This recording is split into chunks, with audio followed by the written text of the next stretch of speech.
Hi guys! Welcome back to my channel. Again, my name is Jab. Kumusta po kayong lahat?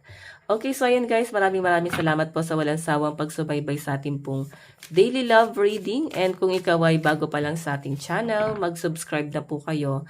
And i-click mo na rin yung ating notification bell para lagi kang updated sa ating mga bagong upload. Okay? So yan guys, sa mga interesado pala sa ating private reading, iiwan ko na lang po yung link ng aking Facebook sa ating pong description box below or ilalagay ko na lang po sa ating comment section. Nakakalimutan ko minsan i-comment. Ay ilagay dun sa ipin doon sa comment section. Okay, so ayan. Okay. So pala guys, no, hindi na po ako mag-elemental dun sa aking main channel. Single sign na lang ako doon. Mag-individual na lang ako doon. So, parang hindi na ako araw-araw mag-upload doon. Magiging busy na rin. So, hindi na rin kaya yung yung limang video araw-araw. So, I think dito na lang ako guys magiging active. Okay, dito sa ating pangalawang channel. Okay? So, hayan. Tignan natin kanina ba itong love reading. Kanina ba itong love life spirit guide? Meron tayong 8 of swords. Restriction, limitation, stuck, bound, and isolation. So, nakikita ko yung iba dito stuck. Di kayo makaalis. Nandun din sa point na ang dami niyong pinagdadaanan, no? Parang ngayon, hindi mo rin maasahan yung partner mo o yung person mo. Parang hindi kanya guys kino-consider or hindi kanya guys parang kinakausap. Yan, sa mga walang pag-uusap dito guys, no contact yung nakikita ko dito, no contact.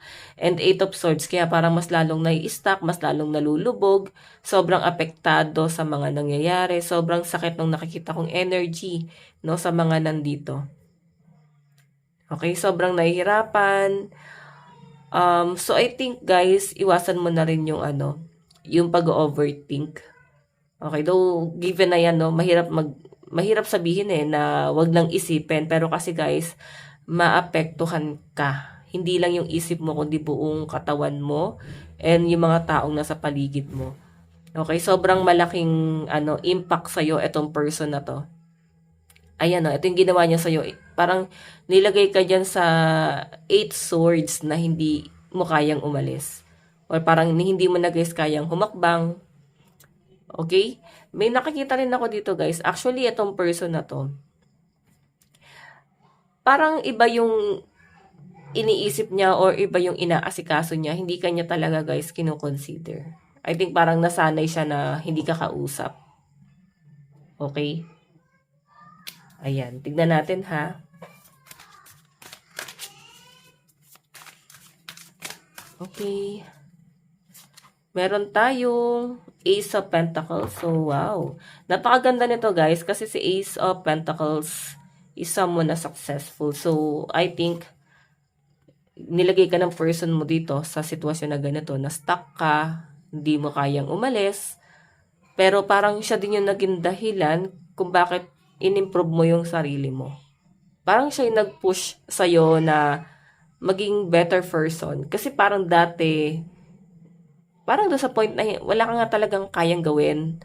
Sobrang nangihina ka. Ayan o. Maski ikaw kina-question mo yung sarili mo kung ano pa ba yung kaya mong gawin. Okay, pero ngayon kasi guys, sobrang nagiging successful. And I think malayo pa yung mararating nyo. Okay, no? New job, new financial opportunity, windfall, and wealth. So ngayon pwedeng ma-overwhelm ka talaga no, sa dami ng opportunity na paparating sa inyo. And sa nakikita ko rin dito guys, may mga bago pa na paparating. Okay? So, isa pa rin dito guys, na hindi mo masyadong kino-consider kasi to, no? Hindi mo masyadong napagtutuunan ng pansin. Parang maliit na bagay lang talaga sa inyo. Na yes, may pera na pumapasok, nakakapag-provide ka sa sarili mo. And yung person mo guys, nararamdaman ko parang, kaya ganyan hindi kanya kinakausap kasi parang hindi kanya kailangan. Okay? So, kung hindi mo tutulungan yung sarili mo, mahihirapan ka dito. Okay? Titignan natin na, I think babaligtad yung sitwasyon guys eh. Kasi ikaw Ang daming opportunity paparating sa'yo. And ngayon, stuck ka dito. Ayan, as in ngayon. Tingnan pa natin. Kanino po itong love reading spirit guide? Meron po tayong judgment, revert ending, higher calling, judgment, change, and renewal. Okay, so guys, ang nakikita ko kasi rito,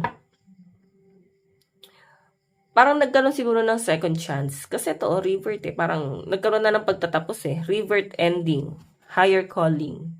So parang may naging dahilan kung bakit bumabalik itong person na to.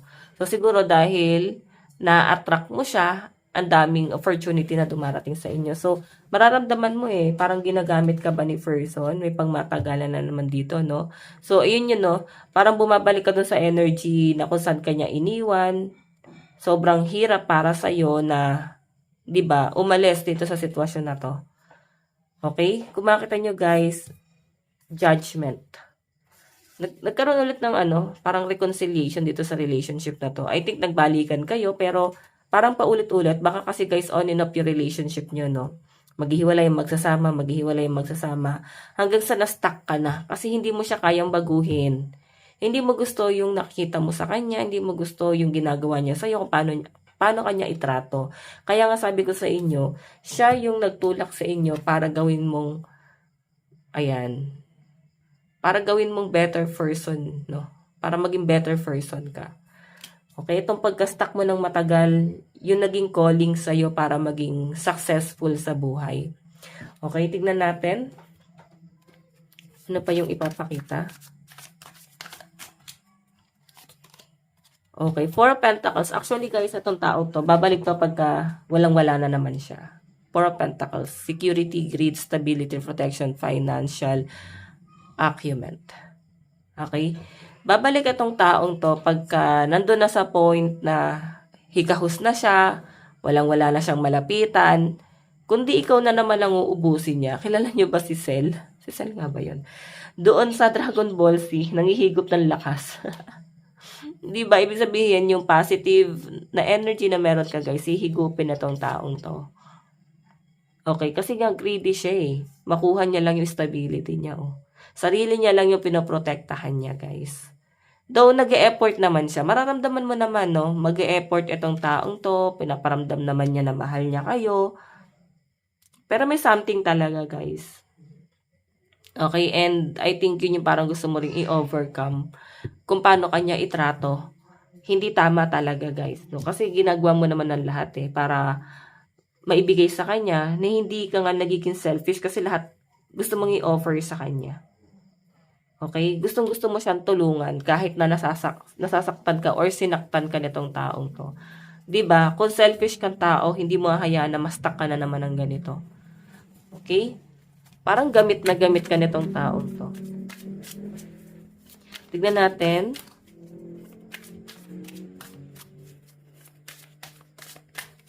Meron po tayong Queen of Pentacles. Naku, may cheating pala na nangyari dito, guys. Ayan, may selos na, no? Nandun na yung pagdududa na parang merong iba kasi kung paano ka nga niya itrato. Hindi ka niya gano'ng kinakausap. Pero may something talaga, no? May something dito sa taong to. May kakaiba sa taong to. Queen of Pentacles, ayan, may pinagseselosan. May pinagseselosan ka or siya? Or pwedeng nandun na yung pagdududa na parang parang meron talaga tong taong to. Kasi bakit ganito yung trato niya sa'yo? Okay? Meron tayong 8 of Wands. May communication. So, nakikita ko guys sa parang, okay, may makikipag-communicate or pwedeng may aakit dito sa taong to. Pwedeng siya yung inaakit talaga. Pwede rin naman guys na nakikita mo talaga na may mga kinakausap siya. Mas malambing pa siya doon kaysa sa'yo. Tignan natin. Meron tayong King of Swords, logic, intellectual, fairness, truth, mental, sharpness. Okay, so ang nakikita ko dito guys, ilaw ko yung camera, sorry. Okay, so sa nakikita ko dito guys, matalino tong person mo na to. Okay, ang parang tatakbo sa isip mo kasi, manggagamit siya. Okay? Pag wala na siyang makuha sa'yo, wala ka ng pakinabang, iiwan ka na lang niya to. And I think parang siya yung lumalabas na pa-victim. Okay, pero I think mahal ka naman niya. Yun nga lang guys, mas ingat na ingat siya sa sarili niya. Mas iniingatan niya yung sarili niya. Okay? Ayan o, 2 of Swords. Diba? Sobrang iniisip niya na parang siya yung dehado, siya yung apektado. Hindi niya na nga makikita rito kung ano yung ginawa niya sa inyo. Okay? So, guys, ayan. Yan ang energy ng person mo. Ayusin ko lang to guys, ha. Kung makikita mo, guys, ito yung energy ng person mo. Pag iniwan mo to, nilayuan mo to, siya yung kawawa. Kasi ikaw madiskarte kayo. Tignan mo. Ang daming opportunity sa inyo. Maraming blessing ang paparating sa inyo. Siya yung blessing na dumarating sa kanya, guys. Galing sa inyo. Tulong mo sa kanya. Or pwedeng para kang lucky charm. Hindi pong kahit wala ka namang ginagawa is parang sinuswerte lahat ng taong dumidikit sa inyo. Ganun yung nakikita ko dyan. Pero titignan natin, guys, ha. Ayan, meron tayong ano dito. Libra, energy. Malakas yung energy ng Libra. Capricorn, Taurus, Virgo, Aquarius, Gemini, Libra, Aries, Leo, Sagittarius. Okay, so tignan pa natin. Doon tayo guys sa energy.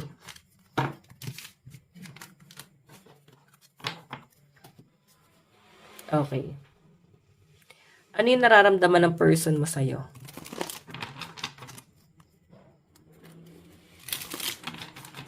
Nararamdaman ng person mo sa'yo.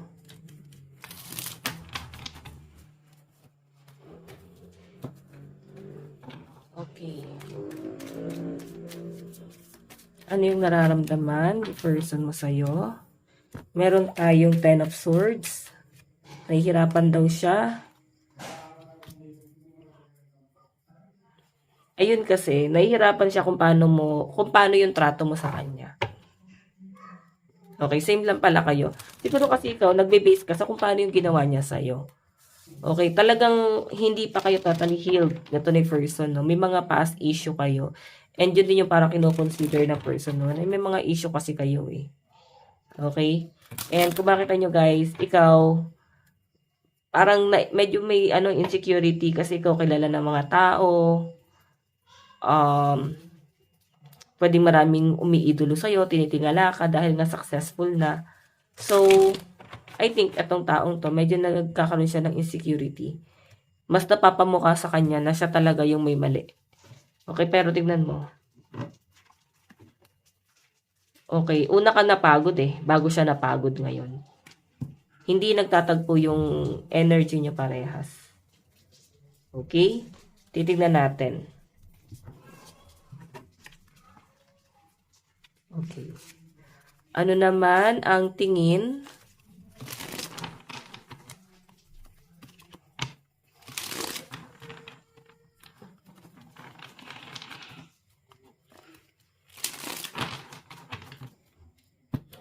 Okay, tingin ng person mo sa'yo. Ngayon, tingin ng person mo sa'yo ngayon. Ramdam niya yung pagtatampo mo. So, ang tingin niya yung galit na nararamdaman mo ngayon, tampo lang sa kanya. Okay, stuck. Ramdam niya din yung pag-overthink mo. May mga issue ka sa kanya. May mga binabato ka sa kanya na issue. And, nararamdaman niya. Okay, ayun, pasensya sa mga aso. Nararamdaman niya rin yung hindi ka masyadong comfortable dito sa relationship na to. And siya kasi guys, iniisip ka rin naman ito pero hindi ka niya masyadong inaabala. So I think parang hinahayaan ka niya na mag-isip, no? Okay? Ang naisip niya kasi dito guys, kung may mga anak kayo, yung mga anak nyo. Pero kung wala naman guys, siguro yung pagiging mo, sweet, childish, matampuhin, nami-miss niya yun sa'yo. So, I think, malayo ka na sa dati. Okay? Tignan natin, guys.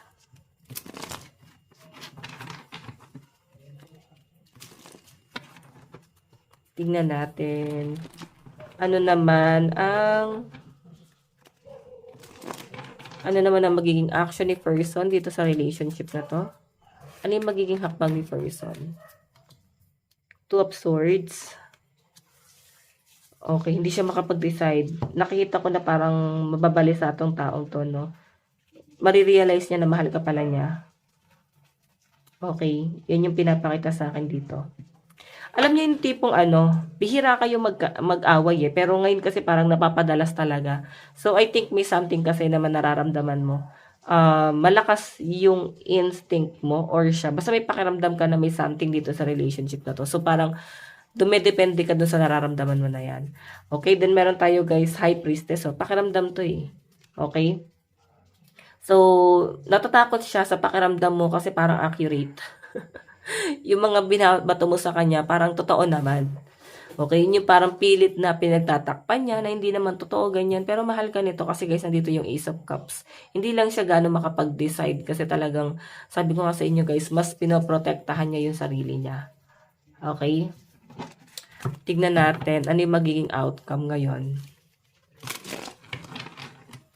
Ano yung magiging outcome? Ano yung magiging outcome?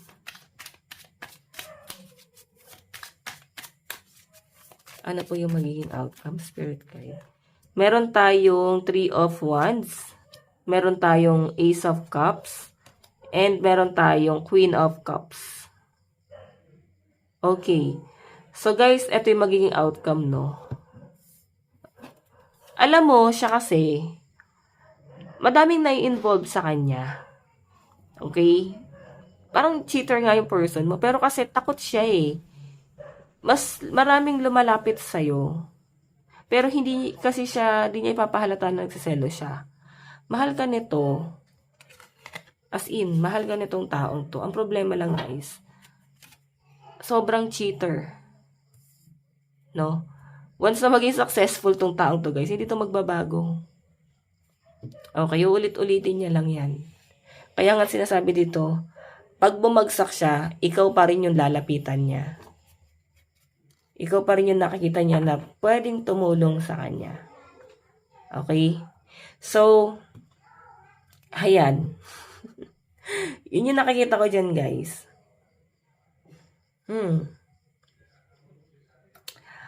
Okay. Parang ano naman eh. Parang ang dami kasi. Mapagmahal ba tong taong to? Parang ganun yung energy na parang mapagmahal talaga siya. Tignan natin yung energy. Okay. Kanino bang zodiac sign to, Spirit Guide? Mapagmahal kung kahit kanino eh. Parang ganyan. Meron tayong Virgo, Scorpio, Sagittarius, and Leo. Meron tayong Capricorn, Taurus, Pisces, Aries, and Gemini. Okay, isa pa daw. Okay, Libra, Aquarius. Ayan, nabanggitan natin yung iba eh. Okay, Libra and Aquarius. Okay, so tignan naman natin kay sa side mo, ano yung nararamdaman mo sa person mo. Nararamdaman mo sa person mo.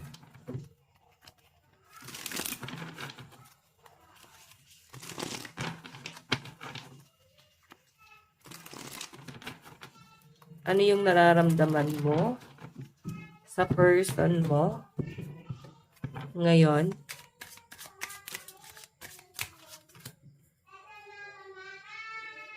Wala talaga siyang effort, no? Ganun pa rin, hindi nagbabago kasi namimiss mo yung paglalambing niya. Hindi kayo nag-uusap eh. So parang gusto mo talaga nalambingin ka nitong taong to. Kahit kausapin, para hindi ka masyado nag-overthink, no? Ganun yung pinapakita sa akin dyan. Okay, yun lang yung pinapakita sa akin dito na gusto mong mangyari talaga. Pero wala kasi siyang ginagawa. Okay? Ba't parang magaling siya sa ibang tao, mas sweet siya sa ibang tao, tignan mo. Nararamdaman mo sa kanya, nabubuisit ka sa kanya. Sorry guys yun talaga yung nasagap kong energy. Ina-channel ko, parang nabubuisit na sa tao. Pero the sun guys, no? Ang ganda nito. Alam niyo parang madami naman nagkakagusto sa'yo, pero hindi mo kasi tinitignan. Stuck ka dito sa taong to. Okay, tignan natin.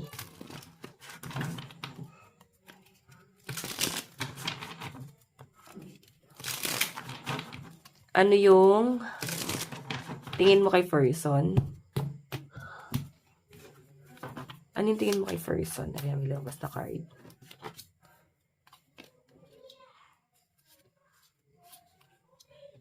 parang hindi naapektuhan sa nangyayari sa relasyon nyo. Parang di man lang to apektado. Ikaw hirap na hirap, kaka-overthink, ang dami mong iniisip, pasan mo yung problema. So, siya parang masaya lang. Hindi naapektuhan. Nakikita mo kasi. Kaya parang lalo ka naiinis.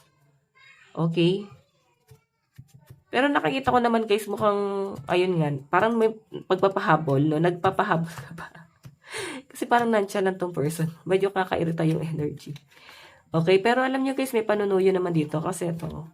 Meron na ako nakita communication. Once na I think kailangan may pagkakamali lang talaga siya. Okay, may pagkakamali, no? Parang di mo kasi mapatunayan eh, kasi parang yung nagagalit dito. Tignan natin guys, ano naman yung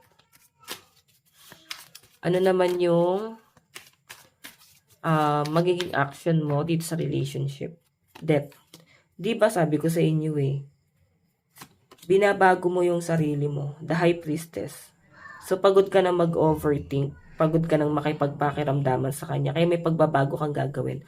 Yun nga sabi ko kanina na parang siya mismo yung nag-push sa'yo na baguhin mo yung sarili mo or siya yung naging dahilan kung bakit naging successful ka sa buhay mo.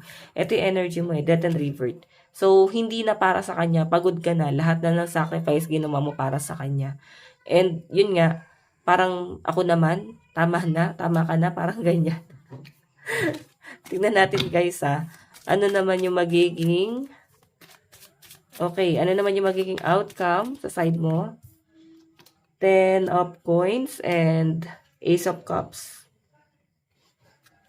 Siya rin guys yung maghahabol. Kasi meron ditong strength energy. Masyado kang kinokontrol kasi hindi ka na niya makontrol dito. So, may nakikita ko yung paghahabol na gagawin itong tao ito. Okay? Tignan natin guys ano yung mga zodiac sign.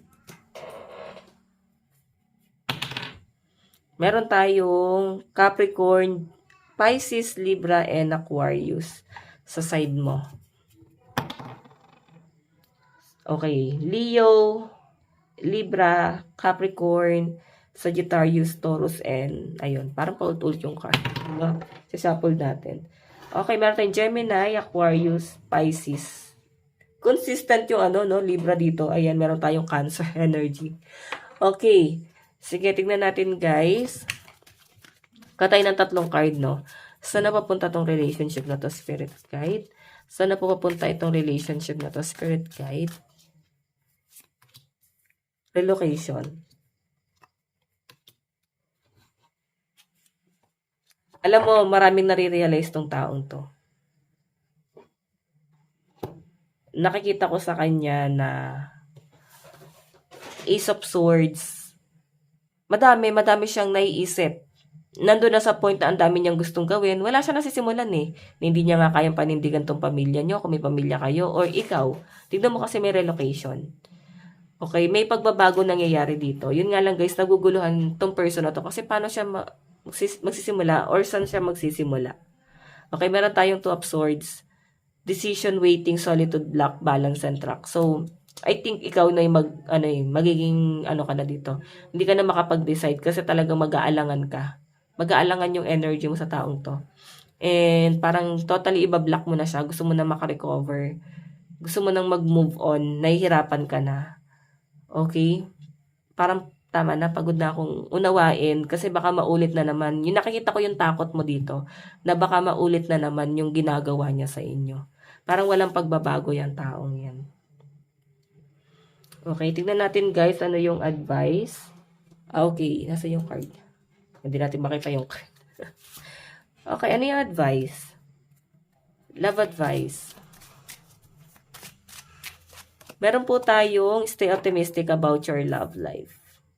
Positive thinking and faith will bring you romance. Think positive lang daw guys, no? Huwag ka daw masyadong magpahalata sa person mo na naapektuhan ka kasi totoo yun eh. Pagka pinapakita nyo, nabaliw kayo sa person nyo, mas lalo yan magpapahabol.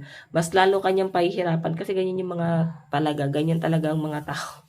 Babait ka man or lalaki. So, dapat andun lang kayo sa balance. Okay? Tignan natin, meron tayong playfulness. Okay. To recapture romance, allow your inner youthful spirit of fun to shine. Okay, I think kailangan nyo ng ano talaga, solid na foundation.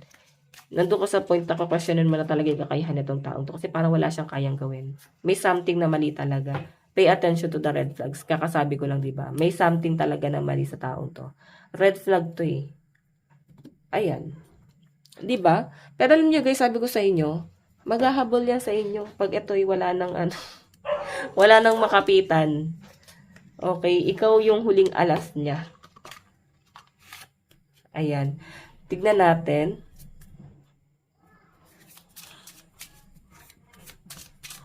Ano yung message sa'yo ng person mo? Ano yung gusto sabihin sa'yo ng person mo?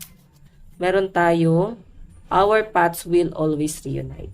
Diba? May nag-uugnay pa daw sa inyo. Okay. Meron tayong, I miss you but I don't have time right now. Namimiss ka naman pala, guys. So, siguro busy lang talaga, no? Wala siya masyadong time. Or pwedeng kahit wala naman siyang ginagawa, talagang feeling niya, overwhelmed siya sa mga nangyayari sa paligid niya araw-araw. Feeling niya sobrang busy talaga siya. Pero alam niyo guys, namimiss ka naman daw niya. Tignan pa natin, ano pang gusto sabihin sa inyo. Meron tayong, can you hear me whisper your name? Naku, mukhang minamanifest ka guys. Dinadasalan ka nitong tao to. So kung nababaliw ka sa kanya at na parang, ayan, pasensya na sasakyan. Parang nagtataka ka kasi hindi ka naman ganito pero bakit ganito yung nararamdaman mo sa kanya ngayon? Dinadasalan ka ng tao niya. Okay, binabaliw ka nito. Meron tayong I can't not right now. Di ba? Talagang pinaparamdam niya na binabaliwala ka niya kasi nga inuulol ka nga nito. Kapag tayo ng last two cards, I love you to the moon and back a million times. Okay. Sige. Meron tayong I want to fall asleep next to you. So, gusto ka pala niyang makasama. Siguro nag-iipon lang din to, no? Gusto niya makipag-date sa inyo. Ayun, gusto kanyang i-date. Gusto kanyang ilabas. Parang ganyan. So, guys, ito lang pong inyong daily love reading. Bukas po, let God bless and love you all. Bye-bye po.